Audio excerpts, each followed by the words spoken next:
livro de Juízes. Juízes é o 7º livro da Bíblia. Gênesis, Êxodo, Levítico, Número, Deuteronômio, Josué, Juízes. Juízes, capítulo 1.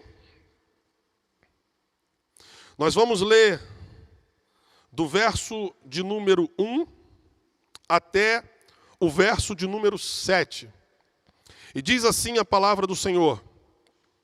Depois que morreu Josué, o povo de Israel consultou ao Senhor: quem será o primeiro a subir por nós para lutar contra os cananeus?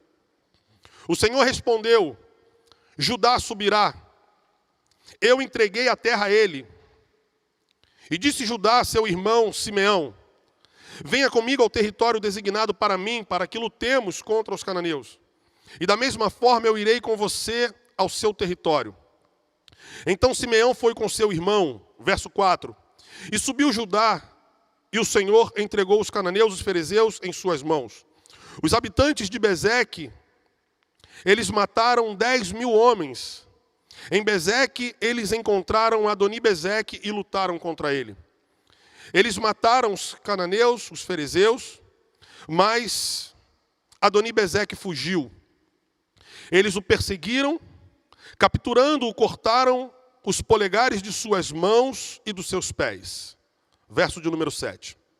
Adoni-Bezeque disse: 70 reis com seus polegares de suas mãos e de seus pés cortados juntavam migalhas debaixo da minha mesa. Deus me pagou de acordo com o que fiz. Eles o trouxeram a Jerusalém e ali ele morreu. Um texto que lemos quando fazemos a transição do livro de Josué para o livro de Juízes. E muitas vezes não entendemos os períodos bíblicos ou os períodos que Israel viveu dentro da sua história. Obrigado, meu irmão.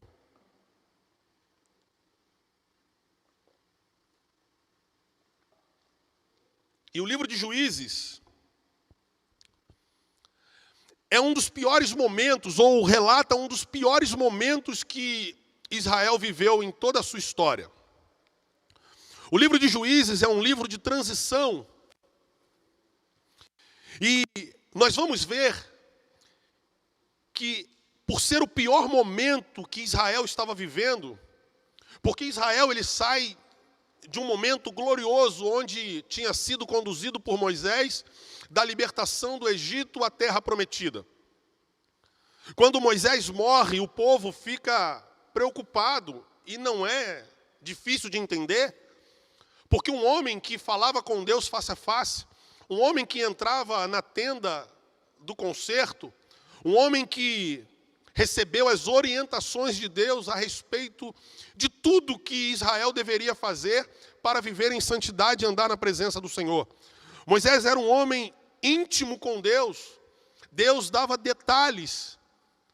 A Bíblia nos ensina que quando Moisés está 40 dias no Sinai conversando com Deus, Deus dá uma visão a Moisés do que seria o santuário dele nos céus e manda ele fazer uma réplica na terra, de forma que cada item do tabernáculo apontava profeticamente para o Messias que viria. Um homem que tinha um profundo conhecimento das coisas espirituais. Um homem que Deus usou de forma maravilhosa, a ponto de deixar o povo do Egito, a maior nação da terra, perplexa. Porque pela palavra de Moisés e pelos atos de Arão, assim ordenado por Moisés, os milagres aconteciam, as pragas eram lançadas. E Israel, depois de 430 anos preso no Egito, tem a esperança agora de caminhar em direção à terra prometida. E esse homem morre e assume um homem chamado Josué. Um homem que tem o seu nome mudado. Um homem que originalmente se chamava Oséias. E Deus tem algumas formas de agir em sua palavra que às vezes a gente não entende. Porque Deus muda o nome de algumas pessoas. E quando Deus muda o nome de algumas pessoas na Bíblia, Deus também muda a história. Abrão, o grande patriarca chamado por Deus em Gênesis, no capítulo 12, chamava-se Abrão, que significa pai bondoso. Deus então resolve mudar o nome de Abrão para Abraão.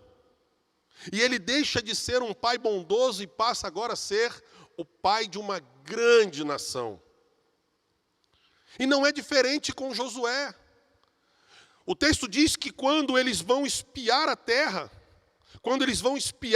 de Jericó, Moisés chama Josué e muda o nome de Josué, diz, olha, você não vai mais se chamar Oséias, você agora vai se chamar Iehoxuá. O Senhor é contigo, do Senhor vem a salvação. Não é à toa que há uma similaridade muito grande do nome de Josué com o nome original de Jesus. Iehoxuá, Josué, e Yeshua, Jesus. Josué é o homem que vai tirar o povo do deserto e conduzir à terra prometida. Está apontando profeticamente para Jesus, o Yeshua, que nos tira do deserto, que nos tira do mundo e nos leva, não a Canaã física, mas nos leva a Canaã espiritual, nos leva a Nova Jerusalém, nos leva a nossa pátria celestial, nos leva à nossa terra prometida. Ainda estamos peregrinando no deserto, tal como o povo de Israel ao sair do Egito. Saímos do Egito espiritual quando o sangue do Cordeiro fora passado não no umbral da nossa porta, mas fora derramado na cruz do Calvário e passado no nosso coração. Fomos libertos do Egito, mas ainda estamos caminhando em meio ao deserto. Todos os dias o Senhor tem provido codornizes, temos nos alimentado. Todos os dias, quando temos sede, Deus tem ferido a rocha e tem jorrado água. Todos os dias, quando estamos distantes, às vezes, de rocha, Deus tem transformado águas amargas em água potável para saciar a nossa sede. Todos os dias tem descido o maná do céu e tem suprido a minha e a sua necessidade. Estamos caminhando em direção à terra prometida, mas ainda estamos atravessando o nosso deserto.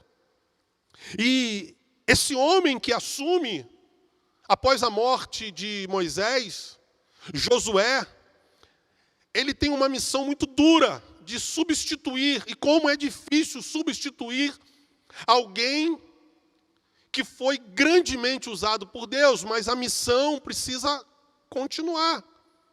E Deus vai encorajá-lo logo no primeiro capítulo de Josué, dizendo, assim como eu fui com Moisés, eu vou ser com você. Esforça-te. Não fique prostrado, não fique parado, não fique achando que eu não vou ser com você. Esforça-te. Uma das coisas que marcou a vida de Moisés foi quando ele chega diante do Mar Vermelho. Todos nós conhecemos essa história. À frente do povo de Israel, o mar. Atrás, o exército de Faraó.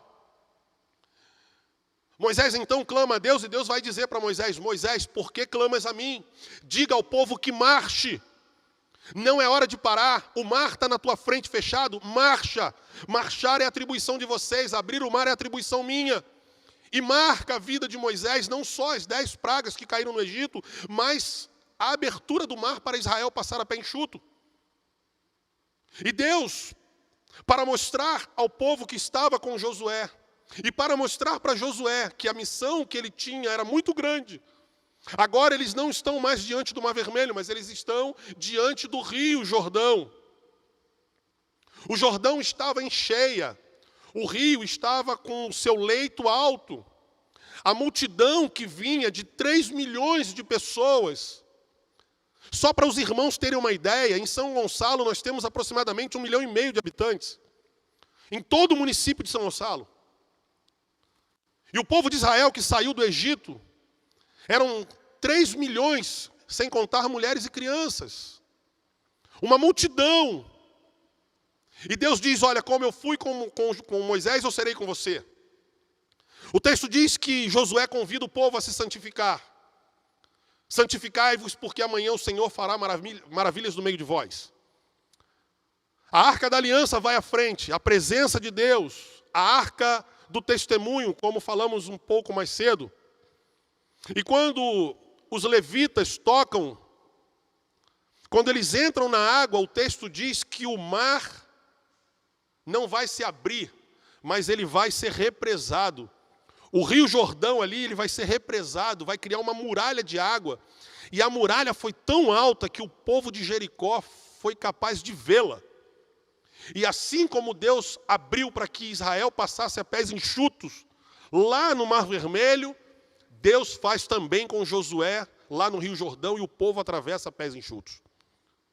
Só que, depois de conquistado Jericó, Josué morre. E o texto de Juízes começa exatamente assim. Depois da morte de Josué. O texto já começa dizendo, Josué morreu. O nosso líder morreu.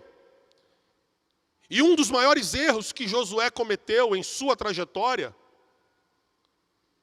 foi não preparar alguém para dar sequência ao plano de Deus, para conduzir o povo de Israel, para que do seu povo viesse o Mashiach, o Messias, que seria o grande libertador. Josué fez coisas extraordinárias. Josué desafiou o povo que estava ao seu lado. Quando o povo começa a titubear no seu coração, na sua mente, a quem nós vamos servir, Josué entra com uma palavra dura. Escolhai a quem vós servirão. Eu e a minha casa, porém, serviremos ao Senhor. Josué determinou que ele e a sua casa serviriam a Deus, mas Josué não prepara um sucessor, Josué não prepara alguém que daria continuidade à sua história. E aí, quando Israel entra no livro de Juízes, sem uma liderança, o povo fica meio que perdido. E Jesus vai dizer isso, fere o pastor e as ovelhas se dispersarão. Uma das estratégias que o inimigo tem é tentar ferir o pastor, porque ele sabe que se ferir a liderança, se ele parar a liderança de alguma forma, ele consegue deixar as ovelhas dispersas, porque a ovelha ela não tem senso de sentido, de direção. A ovelha precisa ser guiada pela voz do seu pastor. A ovelha, se não for direcionada pela voz do pastor, ela é alvo fácil do seu predador. E o povo entra no livro de Juízes e vai viver o pior momento da sua história. Se nós analisarmos toda a história de Israel do Antigo Testamento, a maior decadência moral está no livro de Juízes, a ponto de que o povo se afastava de Deus, Deus levantava um juiz e vinha a paz. O povo se afastava de Deus, Deus levantava um outro juiz e vinha a paz. Em alguns momentos, juízes foram levantados simultâneos. Em uma região tinha alguém julgando Israel, em outra região, ao mesmo tempo, tinha outra pessoa julgando. E quando saímos do livro de Juízes, o último juiz que a Bíblia menciona vai fazer o processo de transição, que é Samuel, que é juiz e também é sacerdote, mas não é mencionado no livro de Juízes, porque ele só vai surgir no primeiro livro de Samuel. Ali Deus tem uma direção espiritual para Israel, mais centralizada, mas neste momento, Israel está perdido. Neste momento, Israel está querendo uma direção. Mas interessante é que o autor do livro de Juízes, ele diz, depois da morte de Josué, quando o povo não tinha mais uma liderança, o povo não entrou em desespero. O povo fez o quê? Consultou ao Senhor.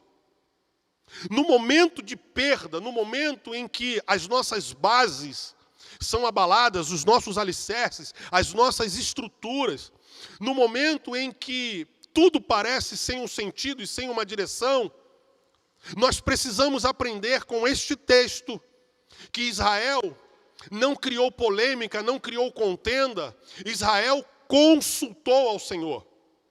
Quantos de nós, em momentos de dificuldades, em momentos de perda, em momentos de adversidade, em momentos de tribulação, preferimos muitas vezes entrar na rede social e expor a nossa vida do que dobrar os nossos joelhos no nosso quarto, como bem disse o Senhor Jesus. Entra no teu quarto, tranca a porta, e o teu pai que te ouve em secreto, te honrará publicamente. Preferimos muitas vezes, diante de uma situação fora de controle, expor a nossa fragilidade a pessoas que não professam a nossa fé, a pessoas que não partilham daquilo que nós entendemos como regra de fé e prática, que é a palavra de Deus, e nos expomos em rede social, mas sequer buscamos a direção de Deus. O povo aqui, o texto diz, o povo consultou ao Senhor. O Senhor é aquele que tem a orientação perfeita no momento de adversidade. O Senhor é aquele que tem a orientação perfeita, não só no momento de adversidade, mas em todos os momentos. Deus é aquele que sabe onde nos colocar, como nos conduzir, como direcionar. A Bíblia diz que o homem planeja o seu caminho, mas é o Senhor quem dirige os passos. Quando confiamos na palavra de Deus, quando confiamos no Senhor, Deus nos conduz em caminhos que, ainda que hajam pedras, ainda que venham dificuldades, o Senhor estará conosco até o final. E quando não suportarmos mais, a trombeta tocará e o Senhor virá nos resgatar. Porque Deus não dá provação que nós não podemos suportar. E quando Israel consulta ao Senhor, a palavra de Deus é: quem vai subir primeiro é Judá. 12 irmãos, 12 tribos. Quando Deus fala a tribo de Judá, lembramos que de Abraão vem Isaac, de Isaac vem Jacó, de Jacó 12 filhos e uma filha. Dos 12 filhos de Jacó, Jacó tem 2 mulheres, trabalha 7 anos, recebe Lia no lugar de Raquel. Trabalha mais 7 anos e recebe Raquel. Do 4º filho de Jacó com Lia, Judá.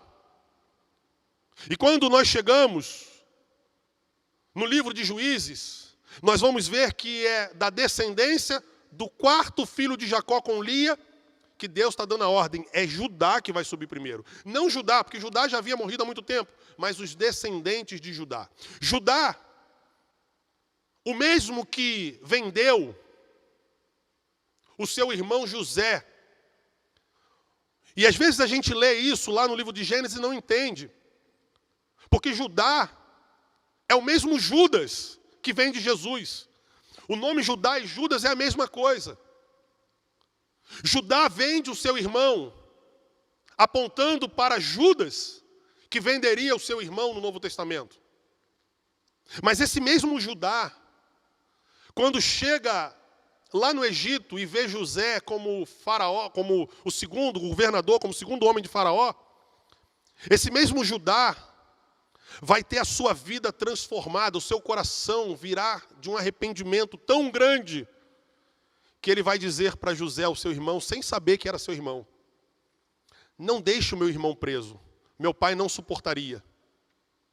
Benjamim não pode ficar preso, porque é o filho da velhice do meu pai Jacó. O meu pai já sofreu tanto com a perda do seu filho amado José.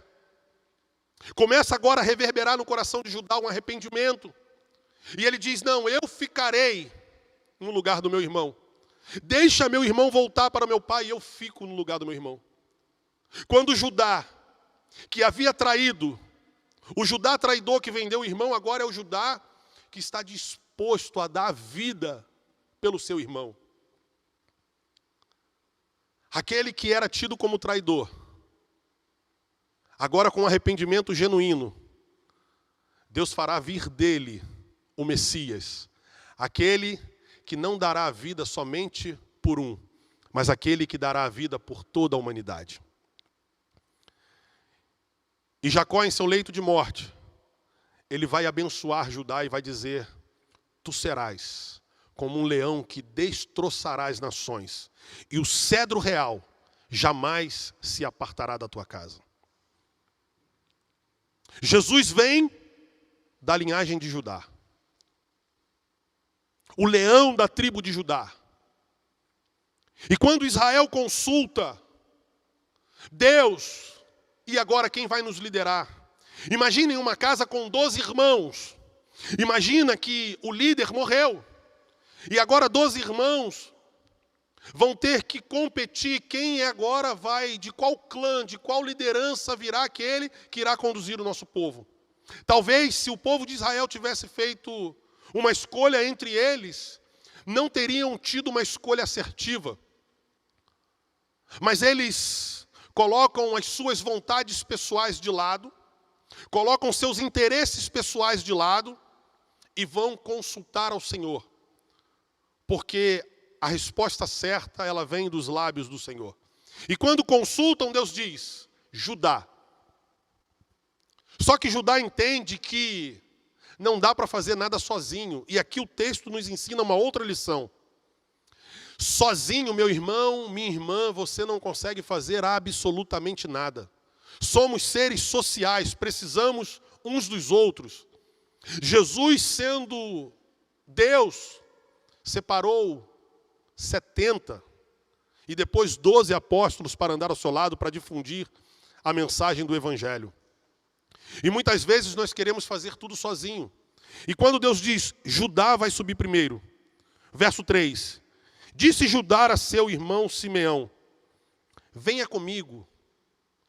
Em outras palavras, me ajuda. A batalha que eles vão travar são contra cananeus, são contra ferezeus, inimigos do povo hebreu. E nessa batalha eles vão encontrar um rei chamado Adoni-Bezeque. Interessante que quando a gente lê Adoni-Bezeque, parece um nome comum, só que a palavra Adoni, para os hebreus, tem um significado muito grande. Embora Adoni-Bezeque seja um rei pagão, um rei que cultuava a deuses e não o Deus de Israel, mas o termo Adoni para Israel tem um significado. Porque Israel se referia ao Senhor como Adonai. Adon significa Senhor. E Adoni significa meu Senhor. Então o rei tinha como primeiro nome o significado para Israel que era meu Senhor. E o termo Bezeque é um termo pagão que significa dispersão. Significa espalhar. Então Adoni-Bezeque, traduzindo ao pé da letra, o nome daquele rei significava, ele é o meu Senhor que dispersa. Ele é o Senhor que espalha. Ele é o Senhor que não promove comunhão, mas ele promove dispersão. E quando Jesus vai falar ao seu povo, Jesus vai dizer, quem não é por mim, é contra mim. E quem comigo não ajunta, espalha. Então, se nós não somos com Jesus, nós somos contra Jesus. E se nós somos contra Jesus, significa que dispersar é algo que advém de Satanás, o inimigo de nossas almas. E a batalha que eles vão travar não é uma batalha simples. Não é apenas uma batalha entre povos. É uma batalha que tem uma abrangência espiritual muito grande, que muitas vezes, lendo de forma corrida, não conseguimos entender e precisamos olhar os detalhes. Porque Adoni-Bezeque, depois de capturado, o Deus da dispersão, depois de capturado, ele vai fazer uma declaração. Ele vai dizer, 70 reis foram capturados por mim. E comiam as migalhas que caíam da minha mesa. 70 reis tiveram seu polegar da mão cortado. Tiveram o dedão do pé cortado. E eram humilhados por este rei. E quando nós olhamos esses detalhes que a Bíblia nos mostra, comiam migalhas dos pães que caíam da minha mesa. A gente precisa mergulhar mais profundamente e entender o que isso representava para o povo de Israel.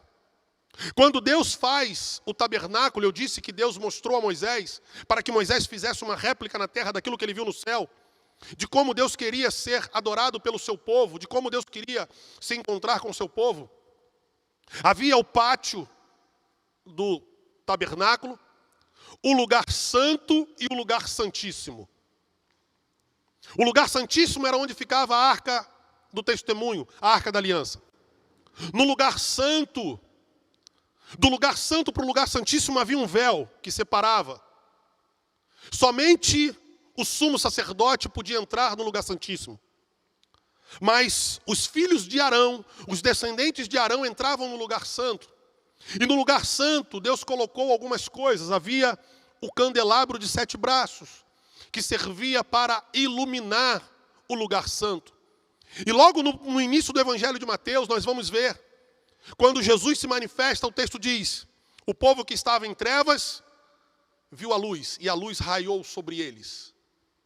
O candelabro representava a presença de Jesus, que ilumina a nossa vida, que nos tira das trevas e nos coloca na sua preciosa luz.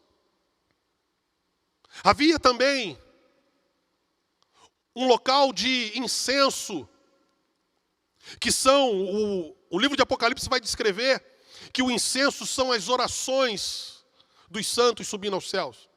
Mas também havia uma mesa, e nessa mesa eram colocados 12 pães, representando cada um dos filhos de Jacó, representando cada um do povo de Israel. 12 pães, chamados os pães da preposição. E esses pães eram comidos. Todo sábado era colocado lá os 12 pães, e os pães eram comidos pelo sacerdote e pela sua família, pelos seus filhos que ali entravam. E a orientação de Deus é que as migalhas que caíssem da mesa não podiam ser comidas pelos sacerdotes. Porque o nosso Deus não é um Deus que nos apresenta migalhas.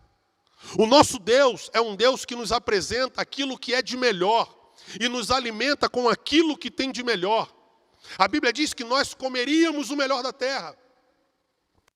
As migalhas que caíam deveriam ser queimadas. E quando Jesus vai se encontrar com a mulher lá no tanque, lembram? João capítulo 4. É lícito deitar o pão do Senhor. A mulher vai dizer: ah, Senhor, mas até os cães comem das migalhas que caem da mesa de seu Senhor. Comer das migalhas era um costume dos povos pagãos, onde ofereciam a primícia aos seus deuses, e aquilo que caía da mesa era que sobrava para eles comerem. E Deus já estava mostrando que quando o povo entrasse no meio desse povo, no meio dessa terra, que, embora sendo um costume deles, não era o que Deus tinha para o seu povo. Muitos servos do Senhor estão se alimentando de migalhas, estão se sujeitando a comer o que cai da mesa.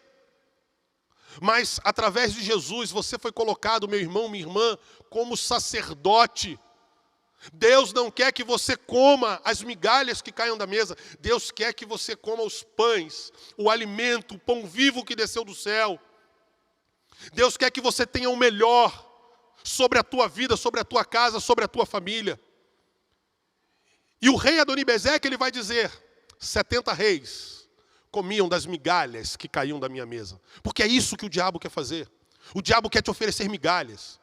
O diabo está colocando na sua mente, dizendo que você não é capaz, que você não é competente, que você não pode vencer, que você não pode ver a sua família liberta, que você não pode ser curado, que essa adversidade não vai passar. Só que quando Israel orou, Deus não mandou subir qualquer pessoa, Deus mandou subir Judá. E o leão da tribo de Judá, nesta manhã, ele está subindo, guerreando em seu favor, guerreando contra o Deus da dispersão, guerreando contra Adonibezeque, para que você não se alimente de migalhas, mas para que você coma os pães da preposição que fora colocado sobre a mesa, para alimentar a sua vida física e a sua vida espiritual. 70 reis.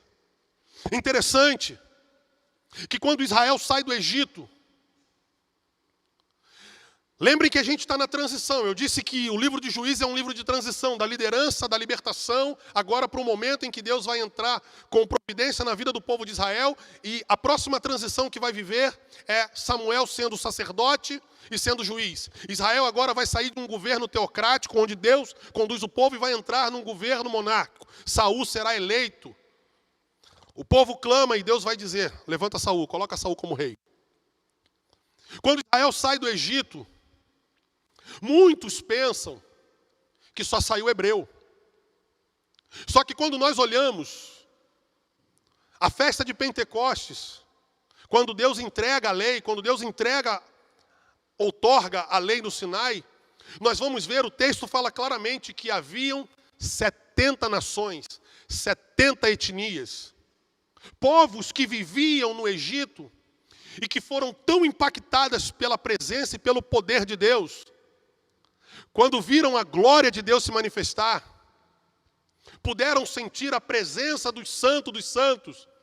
E aí, nós falamos no início deste culto que quem sente a presença dos santos não caminha do mesmo jeito, não caminha pelo mesmo caminho, tem a sua vida mudada.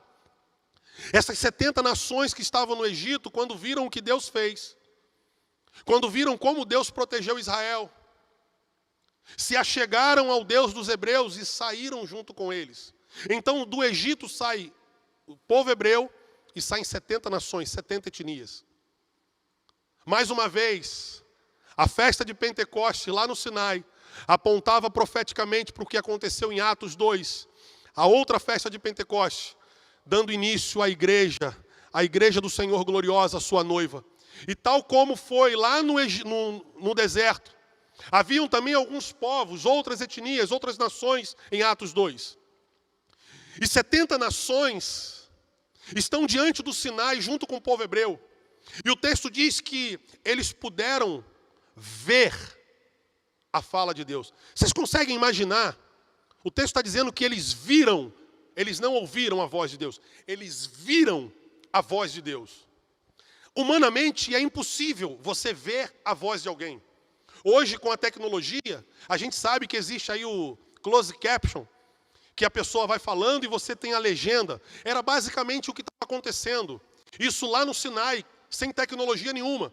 Deus falava e o closed caption de Deus passava no ar para aquelas 70 nações verem aquilo que Deus estava falando.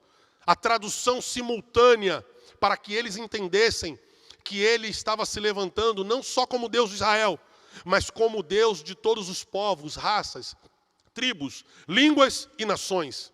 E Adoni-Bezeque vai fazer menção de 70 reis, exatamente o número que a Bíblia fala que estava no Sinai.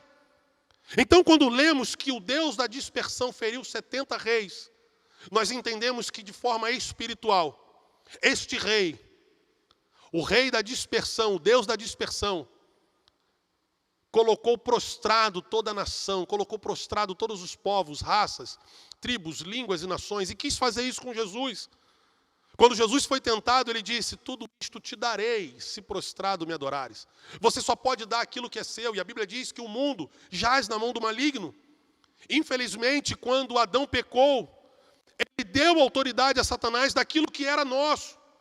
Mas Jesus veio em forma humana, entregou a sua vida na cruz do Calvário, e o reino foi resgatado, foi restituído. O reino do nosso Senhor. E Ele nos transporta das trevas para a sua poderosa luz. Jesus nos libertou de Adoni-Bezeque, igual Judá libertou o povo daquele rei que espalhava. E Adoni-Bezeque disse: eu subjuguei 70 nações.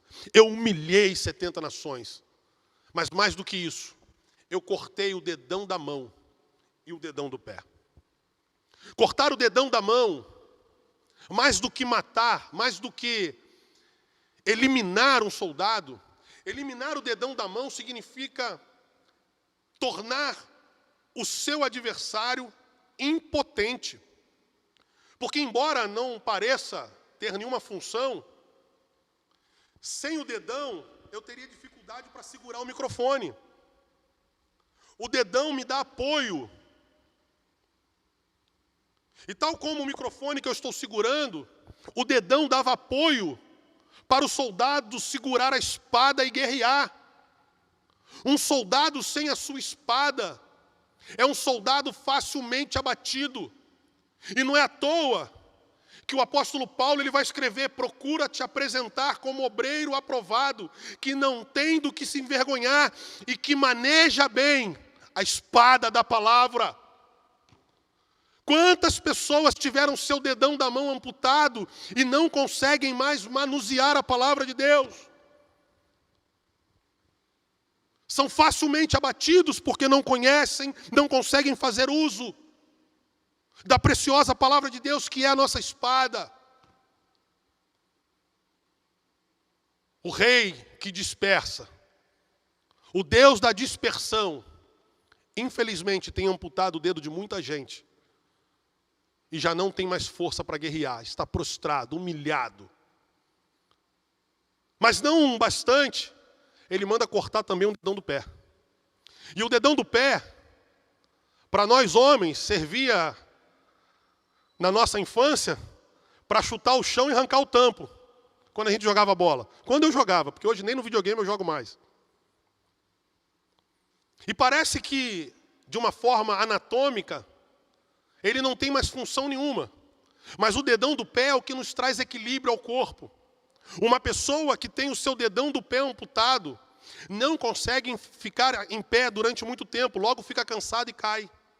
Uma pessoa que tem o dedão do pé amputado não consegue caminhar um período longo, porque dá cansaço. É uma pessoa que anda desengonçada, é uma pessoa que anda sem equilíbrio. Meu irmão, minha irmã, quantos dedões do pé o Adoni-Bezeque deste mundo tem amputado? Quantos crentes desequilibrados? Quantos crentes que mal começam uma caminhada, logo cansam e param? Quantos crentes não conseguem ficar em pé durante muito tempo? Se levanta com todo fervor, mas logo vem uma tempestade e ele cai. Começa a caminhada com uma euforia, com uma força, com uma empolgação. Caminha um pouquinho e daqui a pouco, isso não dá para mim não, isso não é para mim. Deus vai levantar outra pessoa para fazer. Deus vai usar outra pessoa no meu lugar. O dedão do pé foi amputado. O dedão da mão foi amputado. E o que lhe resta é comer as migalhas que caem da mesa do rei. Senhor, quem vai subir por nós? Senhor, não temos a menor condição de guerrear. Quem vai, Senhor, em nosso favor? E a resposta de Deus é Judá. Porque para destruir o Deus da dispersão, para destruir o Senhor que espalha, somente o leão da tribo de Judá. Não é à toa que em Gênesis 3,15 Deus disse: da semente da mulher sairá aquele que pisará a tua cabeça. Jesus é aquele que tem poder para pisar na cabeça de Satanás. Jesus é aquele que tem poder para destruir Adoni-Bezeque. Jesus é aquele que tem poder para restituir todas as coisas. O texto diz que Judá subiu primeiro. O leão da tribo de Judá subiu a guerrear. E nesta manhã, meu irmão, minha irmã, o leão da tribo de Judá, que não está morto, mas vive pelos séculos dos séculos, e a ele seja a honra, a glória, o poder e o domínio para sempre. Amém. Assim como ele subiu para guerrear contra Adoni-Bezeque, ele está guerreando em nosso favor nesta manhã. E talvez você diga: pastor, eu me sinto assim com o meu dedão amputado. Adoni-Bezeque cortou o meu dedão da mão e cortou o meu dedão do pé. Quando Jesus estava no Getsêmani, a Bíblia diz que os soldados vêm para prendê-lo. Pedro puxa a espada e corta a orelha de Malco. Jesus, o leão da tribo de Judá, pega a orelha de Malco e coloca no lugar. Somente o leão da tribo de Judá, tal como fez com Malco, tem poder para colocar o seu dedão da mão no lugar de novo, colocar o seu dedão do pé no lugar de novo. E agora, você não ser mais alguém prostrado. Agora você não ser mais alguém desequilibrado. Agora você não comer mais das migalhas que caem da mesa, mas assentar-se à mesa com o Senhor. ser um crente equilibrado, ser um crente que maneja bem a espada da palavra, ser um crente agora disposto a guerrear e combater o bom combate, ser um crente revestido pela glória e pelo poder de Deus, ser um crente que irá triunfar como noiva gloriosa do Senhor. Meu irmão, minha irmã, se você entendeu nesta manhã que o seu dedão precisa ser recolocado por Jesus, que seu estado de prostração precisa ser alterado de forma drástica, sair desse estado de prostração e se levantar como alguém regenerado, lavado e remido pelo sangue do Cordeiro, alguém que está agora numa situação de prostrado para uma situação de alguém triunfante, porque o texto diz que eles levaram Adoni-Bezeque, perseguiram o inimigo, levaram preso, e depois que fizeram com ele aquilo que ele havia feito com os povos, Adoni-Bezeque morreu. Meu irmão, minha irmã, Adoni-Bezeque tem se levantado em nosso tempo, mas vai chegar um dia em que Adoni-Bezeque será aprisionado, vai chegar o dia em que Adoni-Bezeque será lançado no lago de fogo e enxofre, e neste tempo, eu e você estaremos plenamente restituídos, estaremos plenamente restaurados, estaremos com o corpo glorificado, estaremos eternamente na presença do Senhor, declarando: santo, santo, santo, santo é o Senhor dos exércitos. Mas para que esse dia chegue, eu preciso tomar uma decisão hoje. E neste tempo, neste momento, eu quero te convidar a entregar a tua vida para Jesus, a pedir: Jesus, muda minha história. Jesus, leão da tribo de Judá, venha em meu favor. O texto diz que Deus chama Judá, porque é Judá que tem a missão de destruir Adoni-Bezeque. Mas Judá não faz sozinho. Judá pede ajuda a Simeão. Não que Jesus dependa do meu fazer, do nosso agir, mas Jesus nos usa como Simeão, como igreja, como sua noiva, como corpo, para juntos intercedermos um pelo outro. E nós, como Simeão do texto, ajudaremos neste sentido, enquanto Judá vence a batalha, enquanto Judá restitui, nós estaremos aqui em oração, nós estaremos aqui consagrando as nossas vidas a Deus, nós estaremos aqui como suporte para te apoiar e te ajudar na caminhada, meu irmão, minha irmã, até que o Senhor volte e nos leve para a sua eterna morada e vivamos com Ele eternamente. E se nesta manhã você quer entregar a tua vida a Jesus, você quer retornar aos caminhos do Senhor, você quer ter o seu dedo restituído, viver uma vida equilibrada, uma vida de vitória, ainda que venham lutas, mas a vitória é certa no final da caminhada. Eu queria que você se colocasse diante do Senhor nesta manhã, dizendo: declara para o Senhor: Senhor, eu quero te entregar a minha vida. Senhor, eu preciso ser restituído. Senhor, coloca de volta o dedão na minha mão. Senhor, coloca de volta o dedão no meu pé. Senhor, eu não quero mais comer migalhas. E eu quero orar com você neste momento. Querido Deus e Pai, Senhor, em nome de Jesus, fizemos uso da Tua palavra, Deus, onde a Tua palavra diz que Judá combateu e venceu e perseverou sobre Adoni-Bezeque. E sabemos, ó Deus, que Satanás já é um derrotado. Sabemos, ó Deus, que o Senhor triunfou na cruz do Calvário. E a cédula que era contra nós, o Senhor pagou, expondo publicamente principados e potestades. Ó Deus, quantas pessoas nesta manhã estão comendo migalhas, ó Deus. Quantas pessoas nesta manhã estão prostradas. Quantas pessoas nesta manhã estão desequilibradas. Quantas pessoas nesta manhã, ó Deus, estão com o seu dedo da mão cortado e já não conseguem mais ter forças para guerrear, não conseguem mais segurar a espada, não conseguem mais manusear a Tua palavra. Ah, Deus, vamos aqui, ó Deus, na condição de Simeão, quando Judá nos chama. A missão é de Judá, mas Judá nos chamou e entramos na batalha com Judá. Entramos nesta guerra como Simeão, ajudando Judá, clamando um pelo outro, intercedendo um pelo outro, pedindo: Deus, vem com provisão, Deus, vem com restituição, Deus, vem com salvação. Que corações nesta manhã sejam quebrantados. Que vidas nesta manhã sejam restauradas para a glória e louvor do Teu nome, Senhor. Completa, Deus, a obra. Completa, Senhor, a obra na vida do Teu povo. Ó Deus, e que possamos ouvir testemunhos de que vidas foram impactadas, de que vidas, ó Deus, se achegaram ao Senhor e foram transformadas pelo poder da Tua palavra. Ó Deus, em nome de Jesus, dá vitória ao Teu povo, Senhor, tal como o Senhor deu nessa história que nós lemos. Israel atravessou outros momentos, momentos difíceis, mas em todos os momentos o Senhor esteve presente. Em todos os momentos o Senhor esteve cuidando. Em todos os momentos o Senhor trouxe livramento. Em todos os momentos o Senhor trouxe escape.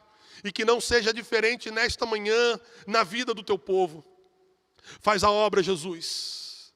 Transforma corações, Espírito Santo. Restaura lares nesta manhã. Restaura a alegria de te servir, ó Deus. Restaura o desejo de estar na tua casa. Restaura o desejo de estar em comunhão. Restaura o desejo, ó Deus, de ler e meditar a tua palavra. Restaura o desejo de te buscar, ó Deus, a todo instante. Restitui, Deus, a alegria da salvação. É a nossa oração nesta manhã. No nome de Jesus. No nome de Jesus. Meu irmão, minha irmã, que o Senhor te abençoe neste dia. Que esta palavra reverbere na sua mente ou no seu coração. E que o Senhor mude histórias para a glória e louvor de seu nome. Que o Senhor te abençoe e te guarde. Que o Senhor faça resplandecer o seu rosto sobre ti e tenha misericórdia de ti. Que o Senhor sobre ti levante o seu rosto e ponha em ti a paz. Deus abençoe em nome de Jesus.